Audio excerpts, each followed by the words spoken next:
All right.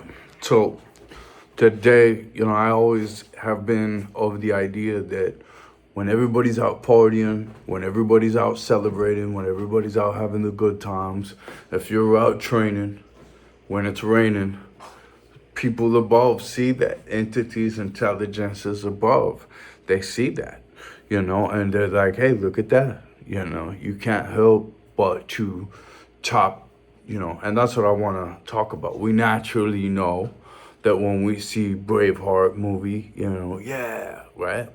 Interestingly, in modern times, often if we're sitting right next to that very guy, we'll be very small-minded, jealous, kind of hating on him, right, or whatever. So that can be unfortunate. Let's go over these traits of valiance real quick, which is not bravado, ego, or heroism. It's the quiet, unbreakable architecture of a human being who refuses to be anything less than aligned with truth, mission, and destiny. It is rare because it requires the one thing most people never cultivate: the willingness to act despite consequences. And this is very dynamically important. Most people are only able to make a change when the environment or the consequences of their actions finally catch up to them and they're forced to make that change, right? The highly adaptable individuals are able to make these incredible changes at will. Bang, right? They have uncompromising integrity, courage without permission, loyalty to a higher mission, endurance through trials, moral furiosity, self-mastery, silence when necessary, protection of the innocent is very, very much a part of them, capacity for sacrifice, radiance of an example, and the essence, this trait that separates those who wish from those who will. It is not a personality. It is a path, a fire forged through trials, discipline, and truth. And once a man or a woman becomes valiant, the world can no longer predict them, control them, or stop them. There is textbook behavior patterns to be recognized, and that's why that is the schematics that I'm trying to deliver in these presentations, right? And we're gonna buckle down on a non-work day and go ahead and put some work in about this very thing. There is a hardcore psychology that is required to thrive in hardcore environments. Hard environments don't reward optimism or talent. They reward structure, coherence, and truth alignment. Everybody's talented. It's your ability to see, recognize, utilize correctly those talents and not bore poor children to death, torture them in sterility. Anyway, the core psychology, internal grounding under pressure. Hard environments expose one thing immediately, whether your center is internal or external. Very, very, very, very distinct, discerning importance here. Externally grounded people will break when approval disappears. Comfort is removed. Identity is challenged, right? Internally grounded people stabilize when pressure increases. Uncertainty expands. Responsibility multiplies. Like, I really want to read you this again so it sticks. Externally grounded people break when approval disappears, comfort is removed, identity is challenged.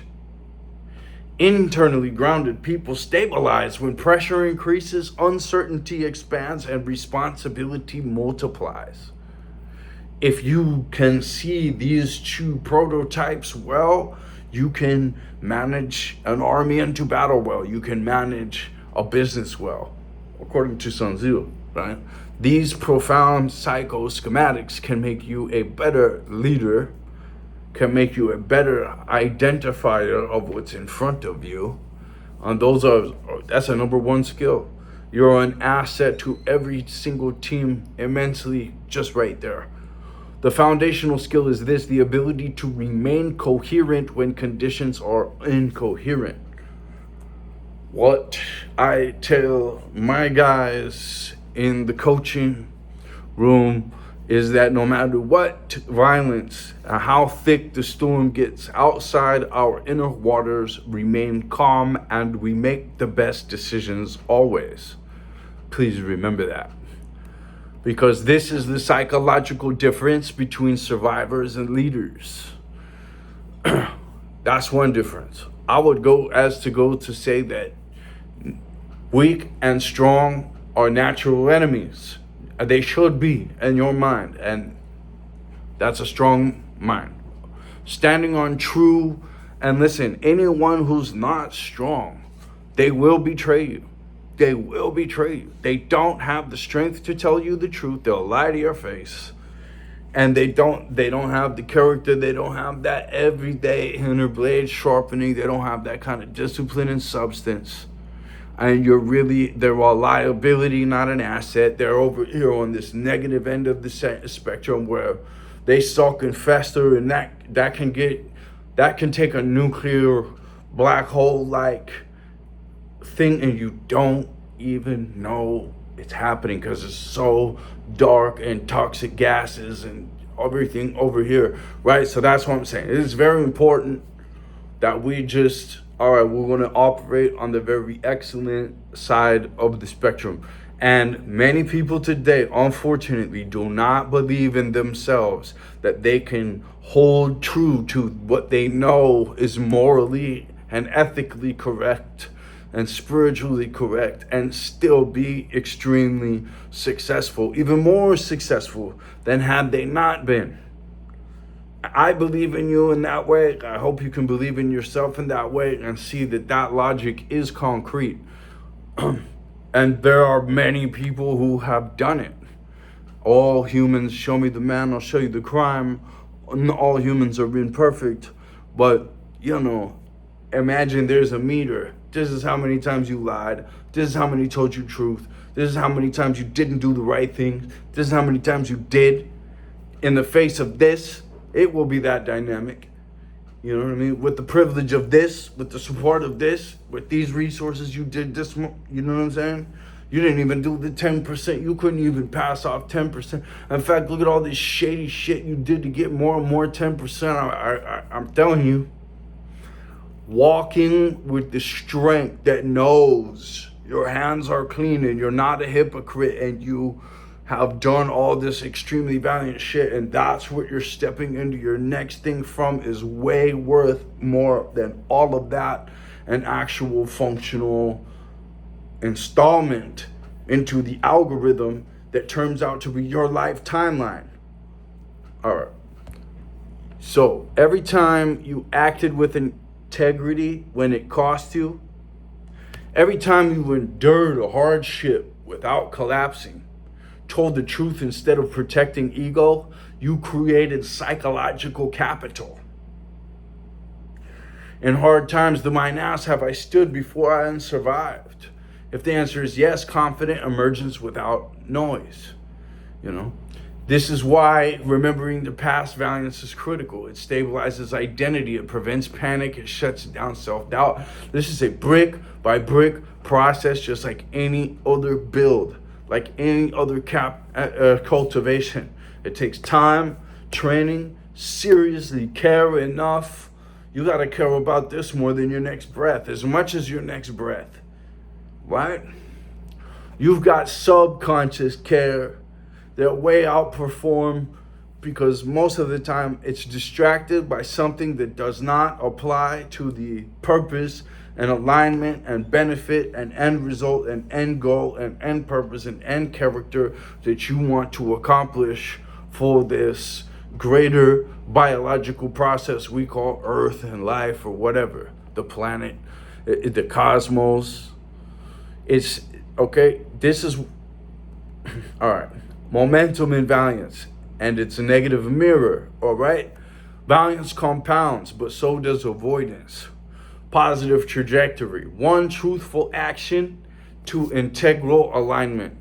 Alignment equals clarity. Clarity equals decisive action. Decisive action to momentum.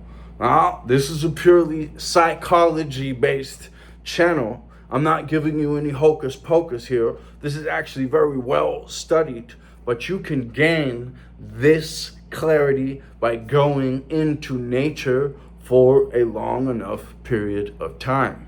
So if you're having trouble, and many problems, man, are just, and people will rope you back in, you're just running from your problem. No, wait a minute. I need to take myself out of this problem for a moment. I need to gain perspective.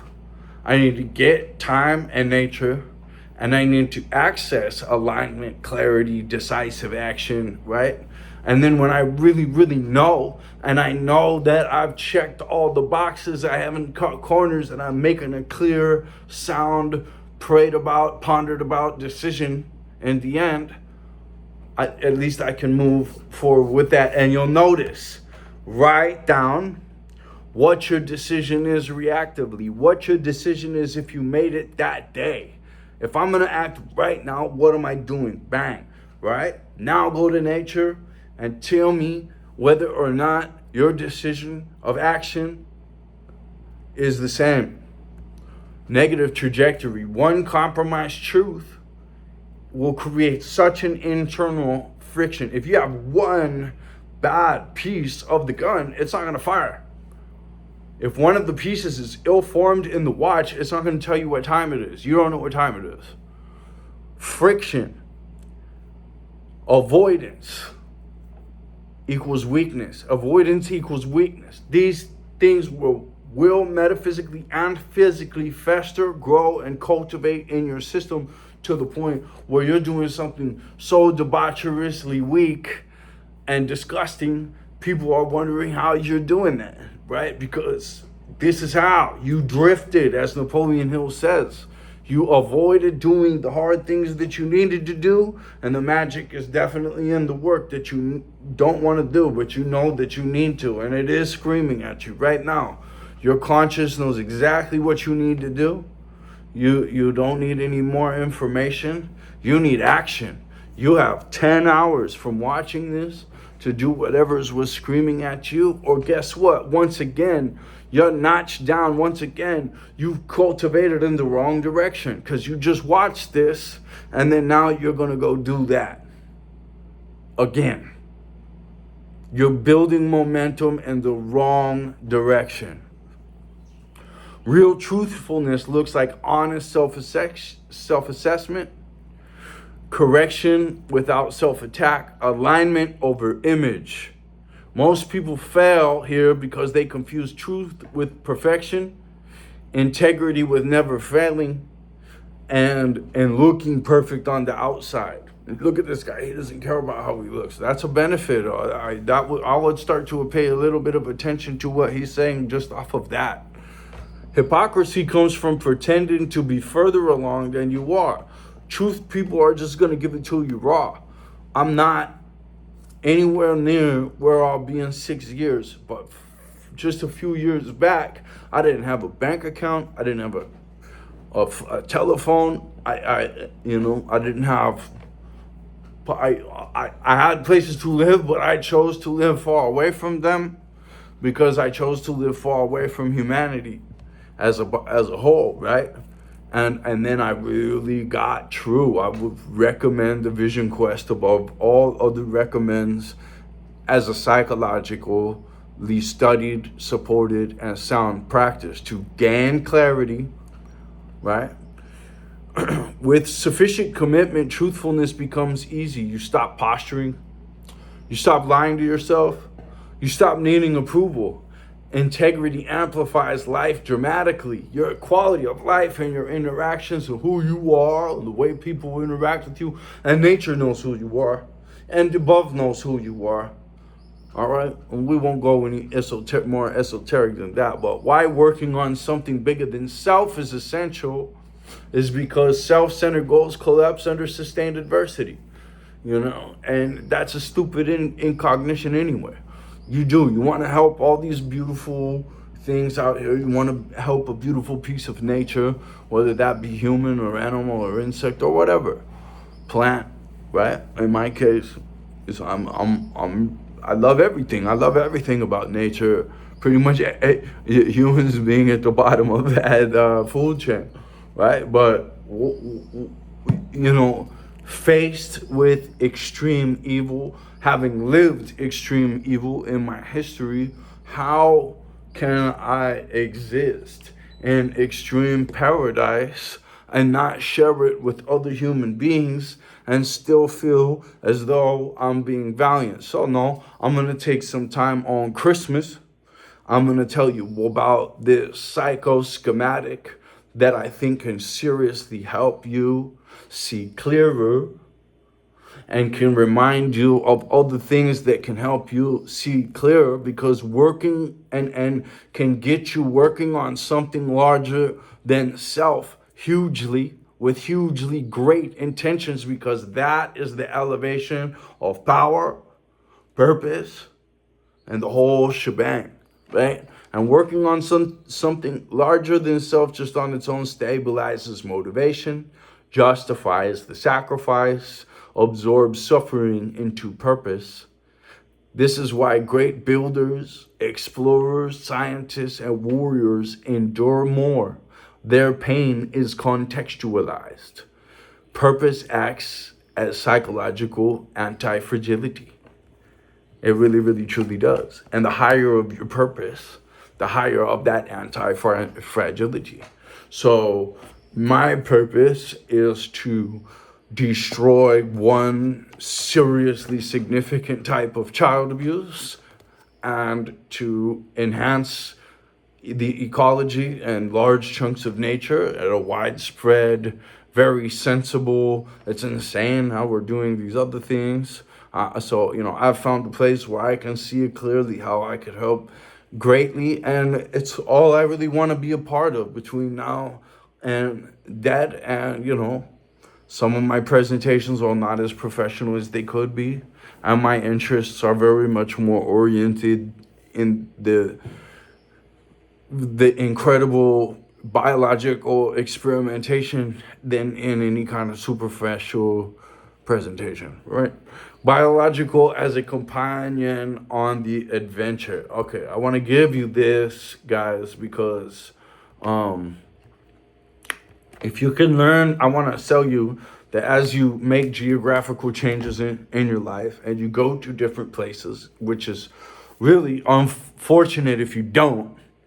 Life should have lots of chapters. You should be able to get out and see many things. One of the most incredible features of the modern age are plane tickets. Come on, let's get out. Let's go somewhere. If we're eating in one place for 11 months and it's a city, maybe nature where you can get a diverse tropical diet, retreat links below, okay, it is a good option for you to get back into to optimize your health and to give your exchange back to someone who's optimizing the ecological health and coming up with a much better win-win situation for both of you guys, right? And I want to tell you that when you do travel and learn biology and you move around and you learn biology and you learn biology right around you, which most of your neighbors have not, the body, nature, ecosystems keeps fulfillment high because it grounds you in reality, not abstraction. It rewards curiosity continuously. It reconnects effort to life itself. Einstein says, pay deep attention to nature to understand everything better. Following that adaptation would be the greatest measure of intelligence. So if you go and you adapt to new places and you appreciate them, respectfully, very politely, as Stephen Bonner observed, one of the first things nature will teach you is politeness. It will teach you of a actual recognition of presence, a very dynamic. Nutrition, adaptation, resilience, regeneration. These understandings are vital, and they've been really, really limited and really, really, or non-existent or non-passed on to most of you. All right, so please get out there and understand nutrition, adaptation, resilience, and regeneration, and how complete optimization, link in the below, and that's just an abstract right now. A couple people are working on revision 2 already. Maybe that's you too, I don't know. I'm open. All my positions are always open. If there's a clear and present advantage here, and I don't care about my intellectual ownership either. I'm beyond that level of operation. I know that the cosmic lineup of things, let's just get us out of this crazy demonic epoch where people serve self and degenerate, and it's not sustainable and it's not stable, into an age that is stable, that is sustainable, that is grounded, that is according to the congruent alignment of the cosmos, and everything underneath it is this insane cross-grain situation that we have right now that's producing sickness, is producing literal sickness. That's how we know that this is wrong. And it's wrong in every single way. And I can dissect all those types of ways, biologically, cosmologically, physiologically inside the human, and ecologically inside of the ecosystem, and psychologically completely too, right? Because I've seen some of the darkest mechanisms within modern society that have no reason or excuse to be there, honestly, right? And where do these things come from, and how can they be treated the best inside of a new, and as Buckmuller Minister says, you can't reform this, you must replace it. And people can do this. People can simply step out of the modern conundrum into a completely new fashion of existence. That's it. You know what I mean? And that's already being well paved. That path has been well paved in 1,000 different ways all over Central and South America, where I'm at right now. And we can do this same kind of rebuilding and reconstruction within our inner gardens of the mind, by instead of building systems inside of chaos and creating value inside of noise, we can protect what matters, leave environments better than we found them. Right? Listen, so hard lives do not create broken people. They reveal whether someone is aligned with truth, courage, and purpose. When those three are present, pressure doesn't destroy, it activates. I want to encourage you guys to get out there, be a little bit nomadic, be a little bit scared, get banged up a little bit, right? Try some new things. Try to step out of the city into nature as much as possible, right? Have a really much more wholesome experience. And and look at the way this hardcore psychology can help you thrive. This hardcore commitment to goodness, this hardcore true commitment to, joining the Jedi side, right? And getting out there and serving a larger purpose that's incredible out in the world, and I think nature is a great recommend for so many people today. But you know what it is that you got to go out there and do that's big, and we'll just say that we've been distracted, but you can see that across ancient civilizations, valiance was understood not as a reckless aggression or egoic heroism, but a steadiness under fear, a discipline in action, a loyalty to virtue behind outcome. They would recognize the quiet guy who does what he says and he's not in the drama, and right, they wouldn't glorify rats, as John Joseph has eloquently put for us, Greek and Roman thinkers framed it as the foundation that allows all other virtues to exist. I agree. Otherwise, you're on the wrong end of the spectrum. You're on the wrong end of the spectrum. And we know what to do with that. At the very least, categorization and a distance. Eastern traditions emphasize action without attachment and inner mastery. That's doing things unattached from the outcome. Unattached from the outcome. You do it because it's the right thing to do. You tell it because it's the truth. Samurai and Norse codes taught total commitment and courage in the face of mortality. Even in every culture, valiance meant meeting pressure without flinching, acting rightly regardless of a war, and remaining aligned with a higher core even when the cost was high, because true strength was measured not by conquest or survival, but by integrity under trial. And that's so true. And we all know what it is. We all know what it is. So let me just tell you, this Christmas Day, be the most valiant individual you've ever thought or imagined of, at least today. Keep it going tomorrow. This is a momentous endeavor, this venture into the higher path, attainment of these higher paths. And these things come, the path illuminates as they walk it, my friends. And you will find people and things on this path, and you will start to realize there is no way that this is just an output of psychological mastery, that there is actually something that respects my psychological alignment and has come to my aid.